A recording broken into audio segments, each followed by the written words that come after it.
I am working as Associate Professor of Medicine in Akhtar Said Trust Hospital, and from now onward I will be taking the lectures on hematology, and today is the first topic, the anemia. You know, anemia is a broad term. There are many causes of anemia, but today I will be confining myself to the iron deficiency anemia, the anemia of chronic disease, sideroblastic anemia, and the comparison of the iron deficiency anemia and anemia of chronic disease, and later on I will be giving a small introduction of hemolytic anemia, because hemolytic anemia is itself a large topic which will be requiring one complete lecture to be delivered to you. Now, anemia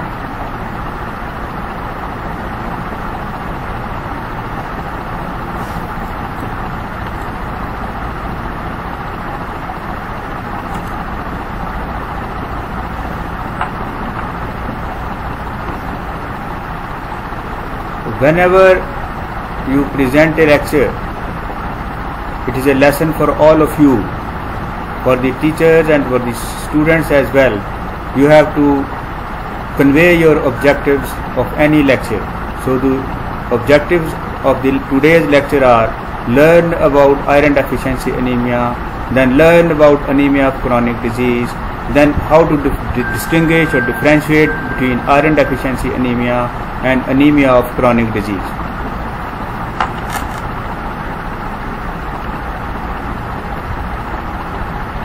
Anemia is defined by reduction in hemoglobin concentration, hematocrit concentration, or RBC count, or it is also defined as a 2 standard deviation below the mean. Now, 2 standard deviation below the means will mean that about 90% of the normal level of the hemoglobin will be there, and only 5% reduction will be occurring in the normal hemoglobin level. So, if the level of hemoglobin falls about 5 to 6%, we will say that the 2 standard deviation has taken place. Now, the WHO criteria is that of anemia, that hemoglobin concentration in men it should be less than 13 gram per deciliter, and it should be less than 12 or 11.5 gram in women. It varies from book to book, but anyhow you have a consensus. We should have a consensus that around 13 or 13.5, if the hemoglobin is below 13.5 or 13 gram per deciliter in men, we will call it as anemia, and similarly if it is less than 11.5, it will be anemia in the woman. Now, the revised WHO criteria for the patients with malignancy is that hemoglobin concentration should be less than 14 gram in men and less than 12 gram in women, meaning thereby that you have a special definition for the anemia without malignancy.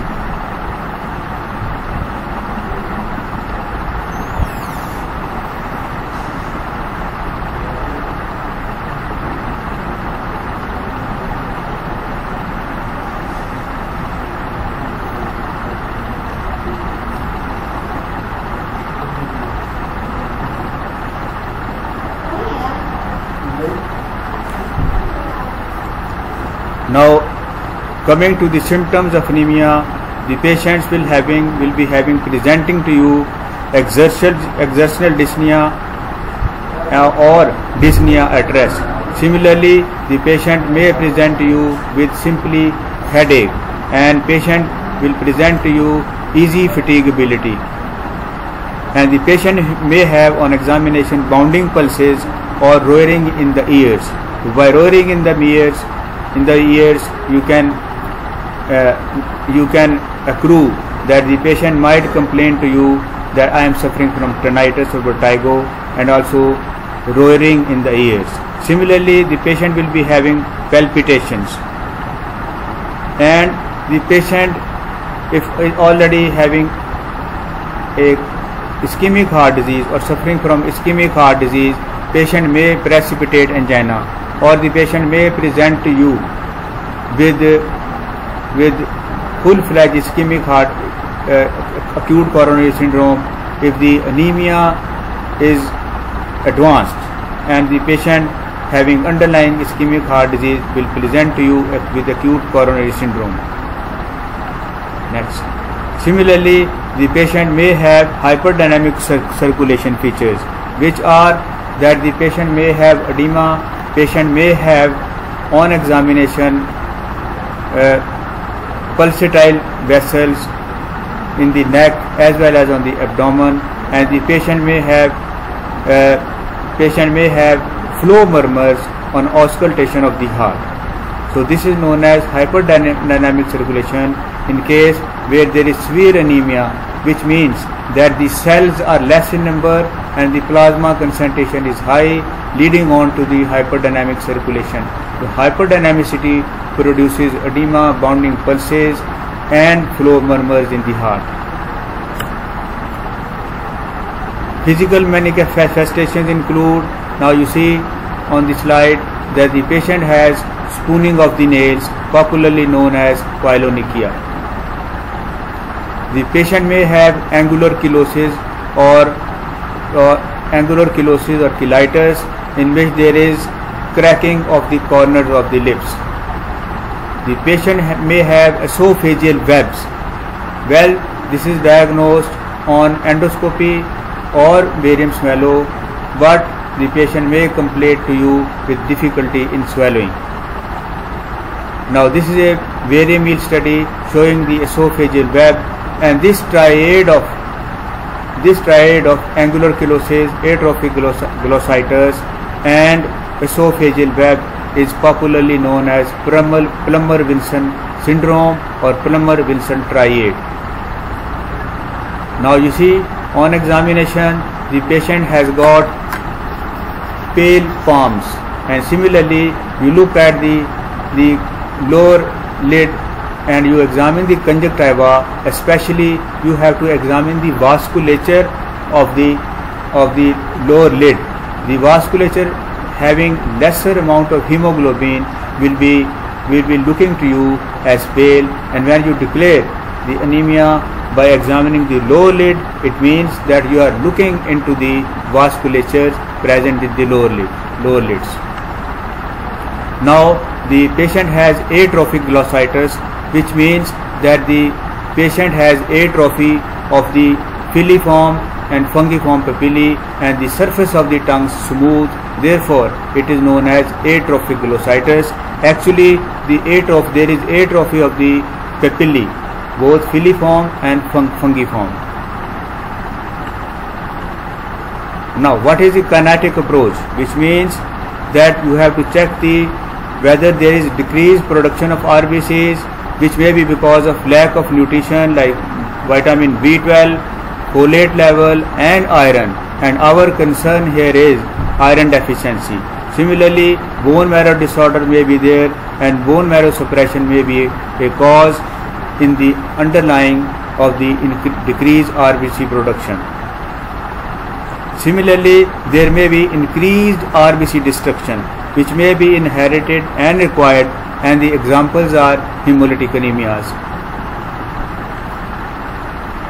And lastly, the blood losses. Lastly, in the previous slide, the blood losses may be menorrhagia, may be hemorrhoids, may be fissures, may be polyposis bleeding, and the patient presenting with you the fresh blood in the stools, or the patient may present to you with hematemesis, etc. So, and similarly, there may be a traumatic loss of the blood, and similarly, the patient may be having bleeding from some other causes.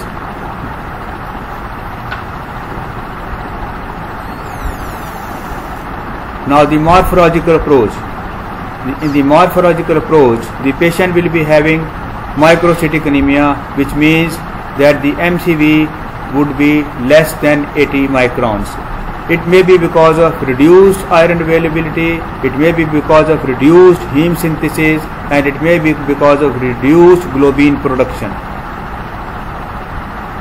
Normocytic anemia, the MCV would be between 100 to 80 to 100 microns or femtoliters. In macrocytic anemia, the MCV would be greater than 100 femtoliter or microns. It may be possible in liver diseases, B12 deficiency, pernicious anemia, and folate deficiency anemia.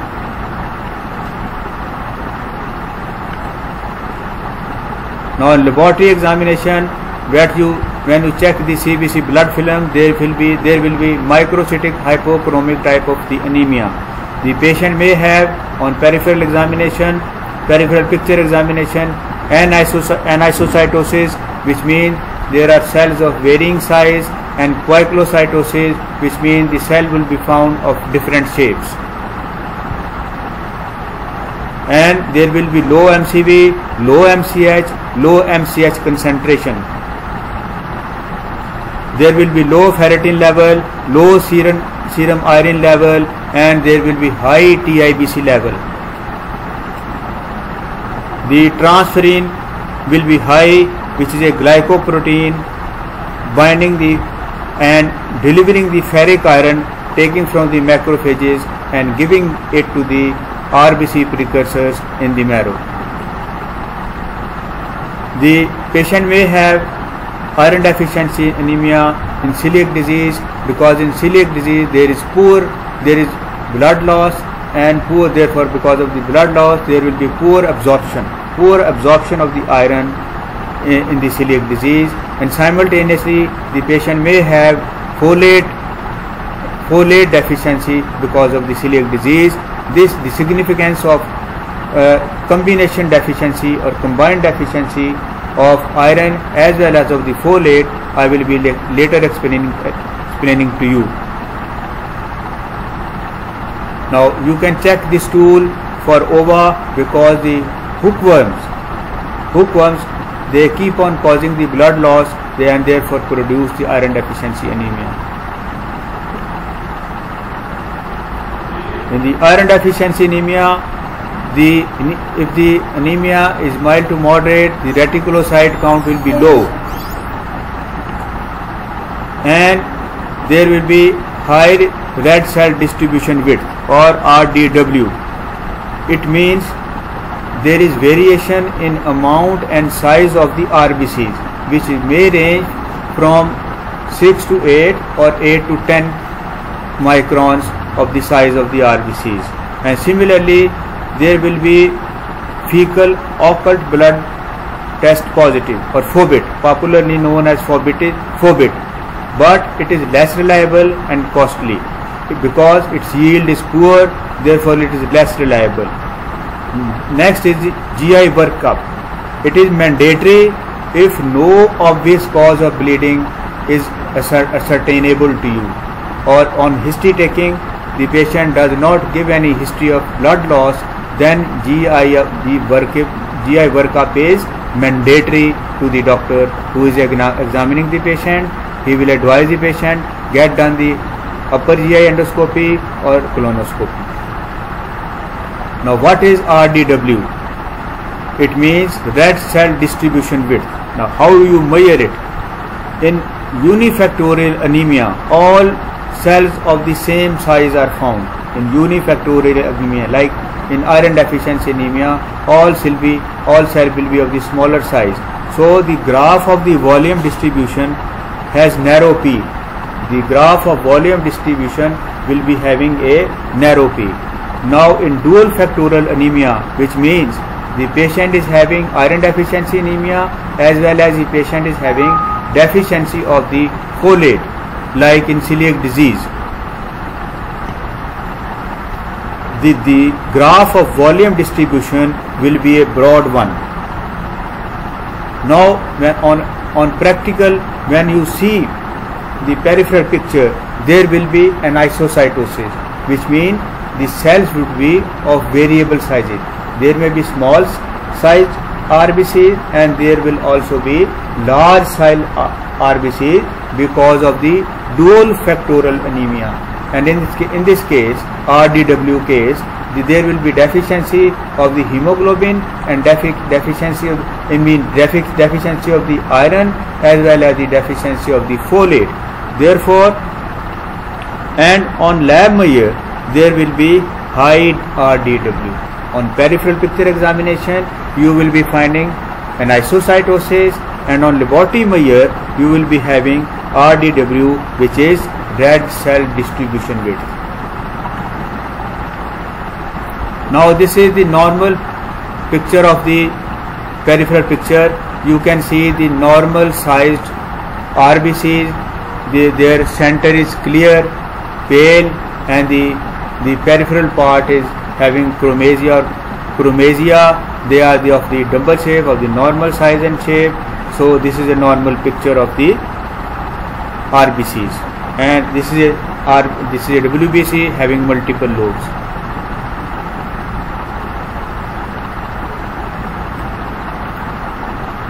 Now you see in iron deficiency anemia, you can see that there are small sized RBCs, mole pale area in the center, and similarly the chromasia is lessened. Again I repeat that in iron deficiency anemia the size of the cells is reduced, the central pale area is enhanced, and the peripheral rim of the staining is reduced. So this is a classical picture of the iron deficiency anemia. Now these are the reticulocytes. They have reticulin mesh of the RNA, and in iron deficiency mild to moderate form they are less in number.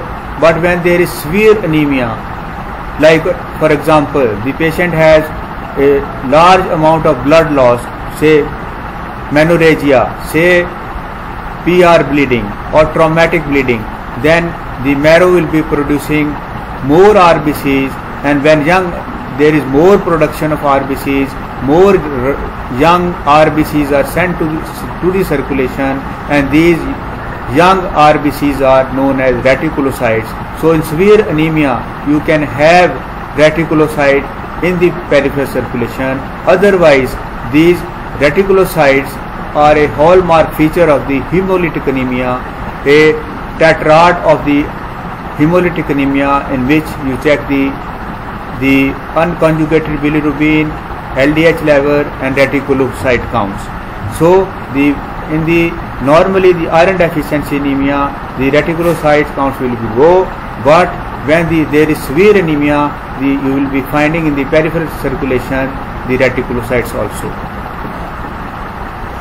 They are, as I explained, they are young, larger RBCs. They contain RNA in the form of reticulin, meshy reticulin, and they may be found in hemolysis as well as in bleeding. And by the administration of vitamin B12 and iron and folate to the marrow, then there is more production of RBCs. This more production of RBCs will be sending the reticulocytes to the circulation. So now we have decided that it is an iron deficiency anemia. The causes are blood losses, maybe occult blood loss, maybe overt blood loss or hidden blood loss, and similarly PUD or peptic ulcer disease, carcinoma of the stomach, and similarly diverticulosis, colonic cancers, polyposis. They all can cause GI losses, blood losses. Similarly, there will be decreased iron absorption, which will be leading on to the iron deficiency anemia. And achlorhydria, the deficiency of the hydrochloric acid, is mandatory for the absorption of the iron. So once there is achlorhydria, the iron absorption will be reduced. Similarly, in atrophic gastritis, iron absorption will be reduced, and similarly in celiac disease, the iron absorption will also be reduced. there are certain foods which decrease the iron absorption. The commonest ones are phytates. Now the phytates are found in the foods like grains, nuts and legumes, and similarly the iron absorption can also be reduced by calcium and soya proteins. Now the grains, nuts and legumes, they can raise the risk of iron and zinc deficiency because of the poor absorption. So take care when you are taking the foods like grains, nuts and legumes and calcium and soy proteins. You keep in mind, the students, that these foods should not be used excessively because they can cause decreased absorption of the iron. Similarly, polyphenols like fruits and vegetables, green tea, black tea, red wine, coffee, chocolate, olives and extra virgin olive oil, herbs and spices, nuts and algae are also potentially significant for supplying certain polyphenols. So these foods provide in abundance the polyphenols, and the polyphenols decrease the iron absorption. Now this is a repeat of the iron deficiency anemia, but in a tabulation form. So increased demand for iron, like in the infant is rapidly going from infancy to adolescence, in the pregnancy, and the erythropoietin therapy. When you are offering erythropoietin therapy, there will be increased demand for the iron for the manufacture of the RBCs. Similarly, increased iron losses like chronic blood loss in menses, acute blood losses, blood donations by donors, and phlebotomy as treatment of the polycythemia rubra vera. Next is the decreased iron intake or absorption, already discussed. Either the diet is inadequate or you are taking the wrong diet which are inhibiting the iron absorption. Similarly, certain malabsorption states like Sprue and Crohn's disease can cause the poor iron absorption, and the malabsorption may be produced by surgical interventions, procedures like post-gastrectomy, and similarly acute and chronic inflammations. Who needs a GI workup? Already I told you that when the anemia remains unexplained on good history taking, despite having taken a good history, the cause remains undetermined, then you have to go for GI workup. Now, who to be worked up for GI examination? All men, all women without menorrhagia. All men and all women without menorrhagia, and the woman greater than 50 with menorrhagia. When? Because then the cause of bleeding will be somewhere else, not in the genitourinary system, reproductive system. So if upper GI symptoms are present, you will go for the upper GI endoscopy, and if the patient is asymptomatic, then you will go for colonoscopy. And finally, women less than 50 years plus menorrhagia. Women, I again repeat, women less than 50 plus menorrhagia, consider GI workup based upon the symptoms. Gold standard for the diagnosis. Who have to do? What is that test? That is bone marrow examination. When you do the bone marrow examination, stain it with the Prussian blue or Prussian blue staining, will be showing lack of iron in the erythroid precursor as well as in the macrophages. However, it is an invasive test and it is costly also, but sometimes you have to do it.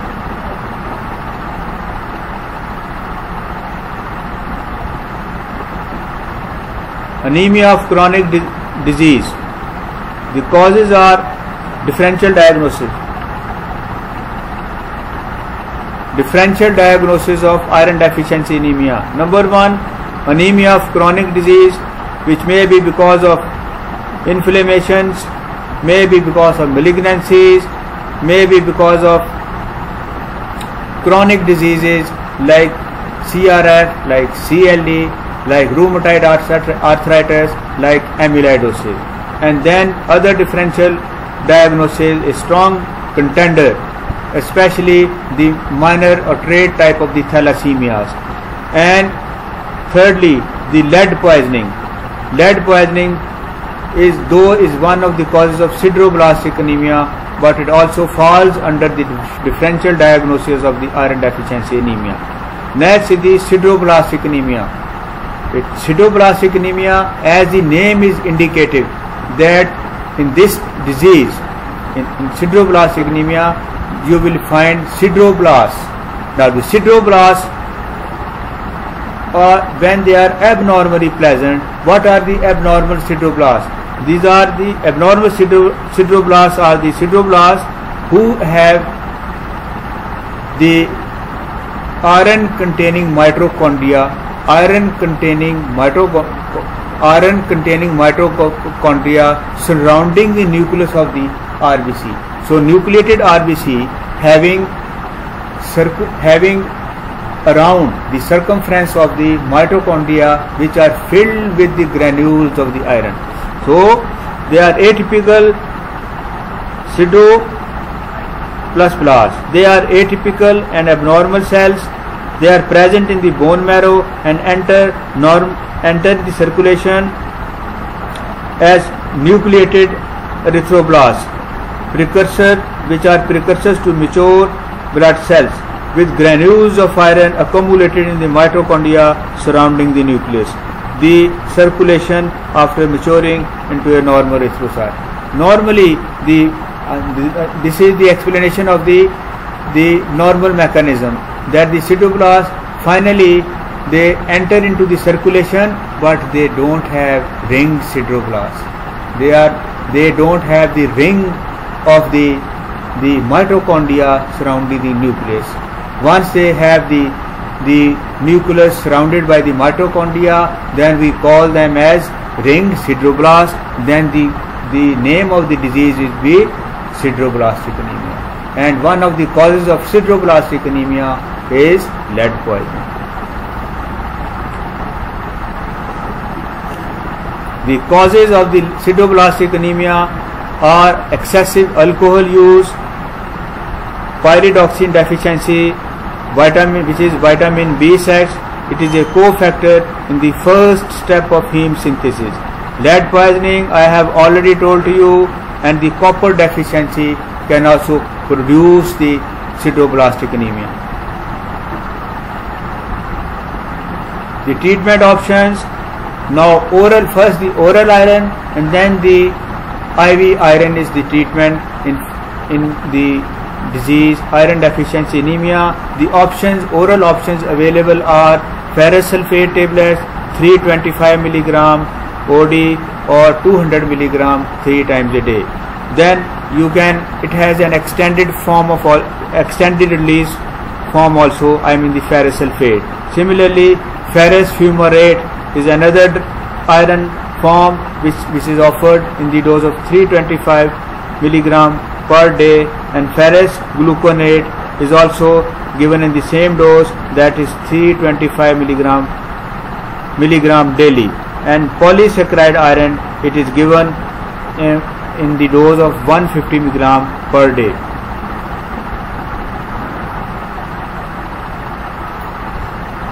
Already explained that the ferrous sulfate tablet 325 mg daily for 3 to 6 months. Some authors say you offer for 3 months, others say you offer 3 to 6 months, but you keep on checking the level of hemoglobin in the circulation. It should rise every week. About 10 gram of hemoglobin should be in the first or second week post administration of the iron. If it does not increase to this level, then you should have a question as to why the hemoglobin level is not increasing despite the oral administration of the iron sulfate.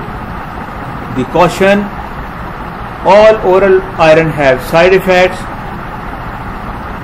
The caution is that give ascorbic acid to achlorhydric patients, because the achlorhydria inhibits the iron absorption, and ascorbic acid treats the achlorhydria, meaning thereby the normal level or hydrochloric acid secretion in the stomach will help the iron absorption. But the oral iron is contraindicated in diseases like diverticular diseases, intestinal obstruction, hemolytic anemias, hemosiderosis, hemochromatosis, red cell aplasia, and blood transfusion.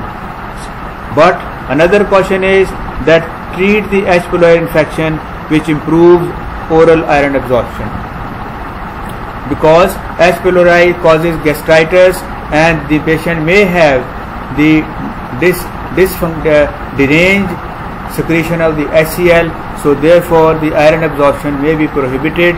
Therefore, treat the H. pylori first, it will help the iron absorption. Other oral iron preparations, ferrous fumarate, again the similar contraindications: acute peptic ulcer, ulcerative colitis, vitamin B12 deficiency, paroxysmal nocturnal hemoglobinuria, and hemosiderosis and hemochromatosis. Then similarly, ferrous gluconate. The contraindications are diverticular diseases, intestinal obstruction, almost similar, but I am repeating for you: hemosiderosis, hemochromatosis, and blood transfusion. Then the iron polymaltose. It has also a number of side effects, which are convulsions. It is also hepatotoxic. It can cause anaphylaxis. It can cause circulatory collapse. It can produce vomiting, tachycardia, diarrhea, GI bleeding, hemorrhages, gastroenteritis, and patient may have black stools. The patient can have black stools almost with all the oral iron forms, and the patient may have teeth discoloration with the iron polymaltose. And so therefore, to keep in mind always, when you are offering the oral iron, the patient may get staining of the teeth. And similarly, in the coagulation disorders can be produced by the polymaltose, and hemochromatosis also another complication or side effect. Now the injection iron sucrose. Whenever you are offering iron sucrose, you have to be extra watchful, because there may be an anaphylactic or hypersensitivity reaction. And similarly, if the patient is suffering from cardiac disease or arrhythmias, you have to rule it out before offering the IV iron. Similarly, if the patient is suffering from liver disease and kidney disease, you have to check pre-hand before administering the IV iron sucrose. Now, what are the indications of the parenteral iron? When there is intolerance to the oral iron. Sometimes the patient have constipation in the already described. Sometimes the patient has constipation. At other time, the patient present you with diarrhea. Sometimes the taste is not acceptable to the patient. Sometimes the patient says that I am passing black stool, therefore they refuse taking the oral tablets of the iron. So in those cases, when there is intolerance to iron, refractoriness to oral iron. Refractoriness to oral iron means that you are offering the iron orally, but the patient's hemoglobin level is not rising. So you have to offer the parenteral iron. Similarly, the GI diseases, I have already mentioned to you that inflammatory bowel disease, IBDs like Crohn's disease, ulcerative colitis, other diseases like diverticulosis, colonic cancer, and polyposis, etc. All those states in which there are GI blood losses, you have to give parenteral iron. Nor in chronic hemodialysis patients, you should also give the parenteral iron, because the oral iron will not be of much help. The current trend of parenteral iron is that we offer iron oxide coated with the polyglucose sorbitol, carboxymethyl ether. Its dose is 510 mg IV bolus over 15 minutes. Note: test dose is required. Maximum dose of the parental iron is 1 to 1.5 gram, and ferric another form of the parental iron is ferric pyrophosphate citrate or triferric. It is used in CKD patient and it is added to the dialysate. So dialysate is a fluid which is used in the hemodialysis. So you can add the triferric to the dialysate. It delivers iron to the marrow to maintain hemoglobin, and it does not increase the iron stores. So this is a benefit you can draw from by adding the iron, parental iron, to the dialysate of the when you are using the hemodialysis. It may obviate the need for IV iron in hemodialysis patient. By this I mean that you will not be requiring the IV administration of the iron when you are adding iron to the dialysate in dialysis patients. Now, treatment warnings. There may be unexplained blood loss, but you are offering iron in the form of oral tablets, and the rise of hemoglobin is not found by you when you check the hemoglobin level again and again, and there may be underlying malabsorption. That is why you are offering iron, but the hemoglobin level is not surging, not rising, and you are upset that despite the treatment offering, the patient's hemoglobin level is not correcting. So you are worried about. Then the patient may have iron deficiency anemia. It may be a misdiagnosis on your part, and finally the thalassemia can be blamed, because in trade or mild form of the thalassemias there is very little loss of the blood and little hemolysis, so it is not detected. You take it as iron deficiency anemia and you start offering the patient the iron. So you have to check the thalassemia by the test HB electrophoresis. Next, these are the sort of pitfalls when you are offering iron to the patients. Then you face these problems and ultimately review yourself, and you conclude that some other cause may be the underlying factor in the deficiency of the iron. Now, coming to the anemia of chronic disease causes, I mentioned earlier, maybe chronic inflammatory causes, chronic infections, tissue injury, malignancies, vasculitis, rheumatoid arthritis, and chronic renal failure. In this anemia of chronic disease, you will be finding on when you do the serum iron studies, there will be low serum iron, increased red cell porphyrin, transferrin will be 15 to 20%. It may be normal, and there may be normal to increased ferritin level. Pathophysiology, it is very, very important and very complicated, and it is also very romantic. Now, the cytokines are responsible for the cytokines are the underlying pathogenetic factors in the production of the anemia of chronic disease. Now, the cytokines are interferon gamma, interleukin 1b, tumor necrosis factor. Now, how do they act? They act at the kidneys by decreasing the erythropoietin production and its action, and they can act on the bone marrow, and they can cause the suppression of the erythroid progenitor cells, and especially the interferon gamma and beta are responsible. Similarly, the cytokines can block the reticuloendothelial iron release from the macrophages.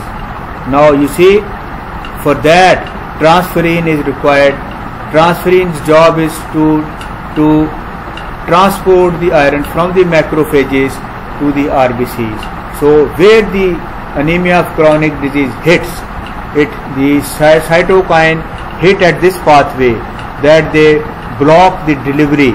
They block the delivery or transportation of the iron from the macrophages in the marrow to the RBCs. The hepcidin does have a role at this level of the reticuloendothelial blockage, transportation and iron release. Pathophysiology of the anemia of chronic disease. Again, now I am coming to the hepcidin. Is a polypeptide hormone produced by the liver. It inhibits iron transport by binding the ferroportin channels at the gut enterocyte levels, number one. And secondly, they act at the plasma membranes of the macrophages. Therefore, they disallow the release of iron from the macrophages and its delivery by the transferrin to the RBCs. It is already explained under the heading of the pathophysiology of the ACD, where the cytokines were blamed. To hepcidin also hits at the third limb, which was the release of the iron or transportation of the iron from the macrophages to the RBCs.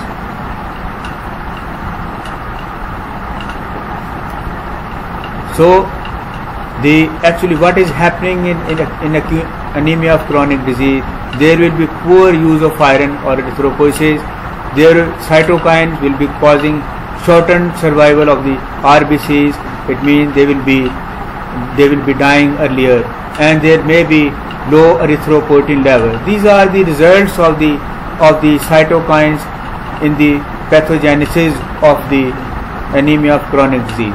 So the erythropoietin level will be low and it will be dysfunctional also. Again I repeating that the erythropoietin production is inadequate for the degree of anemia observed, or erythroid marrow responds inadequately to the stimulation by the erythropoietin. Next. Now, anemia versus iron deficiency anemia.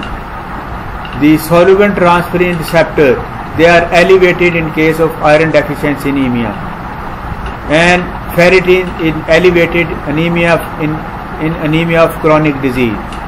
If all else fail, then you have to go for the bone marrow biopsy. In anemia of chronic disease, macrophages contain normal to increased iron, and erythroid precursors show decreased or absent amount of iron. See the difference. In anemia of chronic disease, I am repeating for clarification that in anemia of chronic disease, the macrophages contain normal to increased iron, whereas the erythroid precursors, they have decreased or absent iron.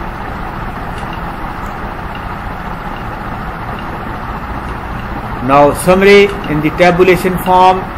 In iron deficiency anemia and anemia of chronic disease, epidemiology, most common in hospitalized patients, the anemia of chronic disease. Now the type of anemia in iron deficiency anemia will be early stages normocytic, late stages microcytic. In anemia of chronic disease, there will be normocytic type of the anemia in most of the cases, and the principal lesion in the iron deficiency anemia is anemia secondary to lack of adequate iron, and the principal lesion in the anemia of chronic disease, suppression of erythropoiesis by mediators of the inflammatory response. I have already told the cytokines and hepcidin. Erythrocyte sedimentation rate will be normal, whereas it will be high in case of anemia of chronic disease. Hematocrit will be low, and hematocrit will be normal in the anemia of chronic disease. Mean MCV will be low, it will be normal in ACD, and mean corpuscular hemoglobin will be low in iron deficiency anemia, it will be normal in anemia of chronic disease, and mean corpuscular hemoglobin concentration will be low in IDA and will be in normal in ACD. And RBC distribution width will be high in iron deficiency anemia. Again I repeat, RBC distribution width will be high in iron deficiency anemia. It will be normal in ACD. And serum iron concentration will be low in IDA and it also be low in ACD. So TIBC will be high in IDA and it will be low in ACD. And transferrin saturation will be low in IDA and it will also be low in ACD. Ferritin concentration will be low in IDA and ferritin concentration will be high in ACD or anemia of chronic disease. Then free erythrocyte protoporphyrin concentration will be higher in iron deficiency anemia. It will be normal to high in ACD. And stainable marrow iron will be absent in iron deficiency anemia. There will be no iron in the marrow which is stainable, and it will be plentiful in ACD or anemia of chronic disease. Now what is transferrin saturation? Transferrin saturation is a value of serum iron divided by the TIBC of the available transferrin, the iron binding protein. It indicates how much serum iron is bound to the transferrin. So the transferrin saturation is of value in serum iron deficiency anemia. Comparison again of the iron studies. In ACD iron will be low, in IDA iron will be low, in TIBC the TIBC will be low to normal to low in ACD and it will be high in IDA or iron deficiency. Transferrin saturation, which is the ferrin divided by TIBC, it will be low. Transferrin saturation will be low in ACD and it will be much lower in IDA. And ferritin will be high in ACD and it will be low in IDA.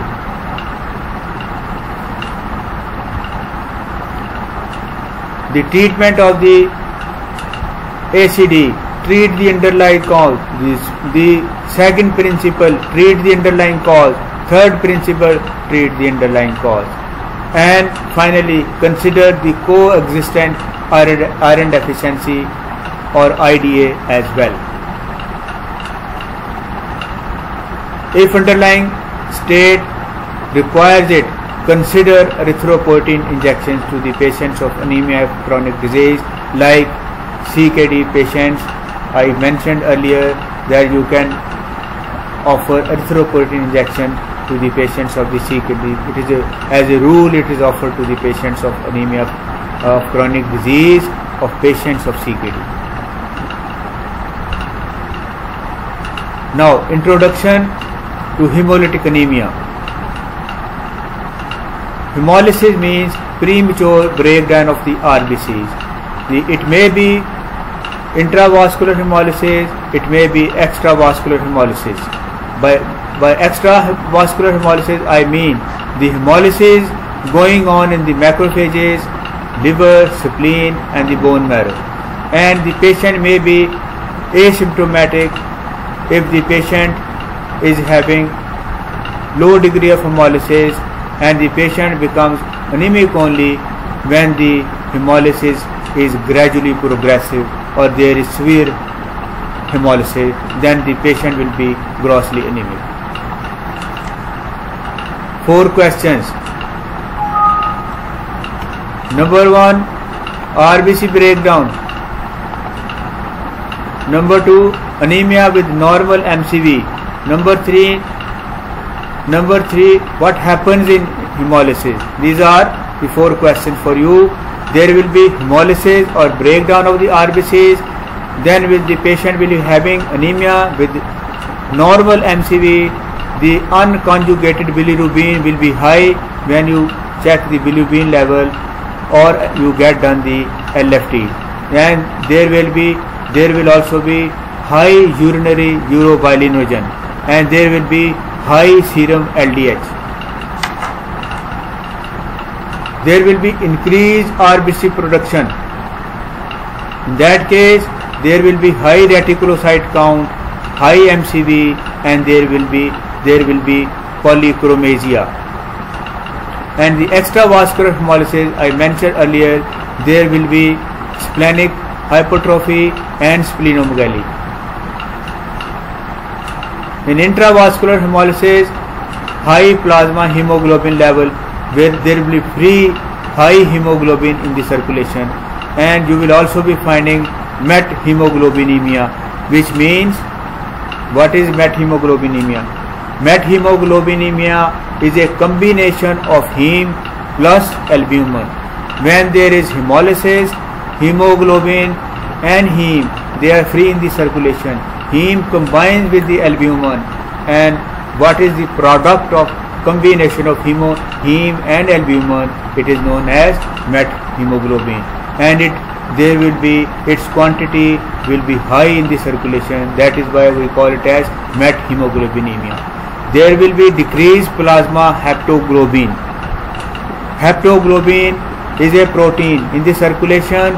It binds up free hemoglobin. When there is huge hemoglobin because of the larger hemolysis, or hemolysis is ongoing continuously, there will be the continuous production of the hemoglobin, but the haptoglobin will be mopping up. By mopping up, I mean that it will be binding the free hemoglobin. The haptoglobin will be mopping up or binding the hemoglobin, and its quantity will ultimately fall short of.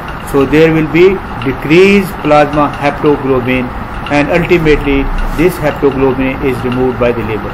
There will be hemoglobin urea, and in that case the patient will be having a red-brown urine, which is, the other name is, the patient will be passing the Coca-Cola colored urine in hemolysis. There will also be hemosiderin urea. Hemosiderin is a kind of iron which is deposited in different tissues like lungs, like kidneys, like liver, etc. When there is hemosiderin urea, I mean the iron hemosiderin will be going, the iron will be going into the kidneys, where it will be absorbed by the renal tubules, and when it becomes deposited in the renal tubules, it may also be deposited in the renal tubules, but then we call it as hemosiderin urea, because then it is detectable in the urine. It will be passing in the urine, and simultaneously it will be getting deposited in the renal tubular cells. So there will be hemosiderin urea. Why hemolysis? The causes, the history, examination and investigations will be discussed in the next lecture, because today's time is finished, and next time I will be discussing with you the hemolysis and the thalassemias, sickle cell anemia, etc. Okay, goodbye. I hope you will enjoy this lecture. Give me the feedback so that I correct myself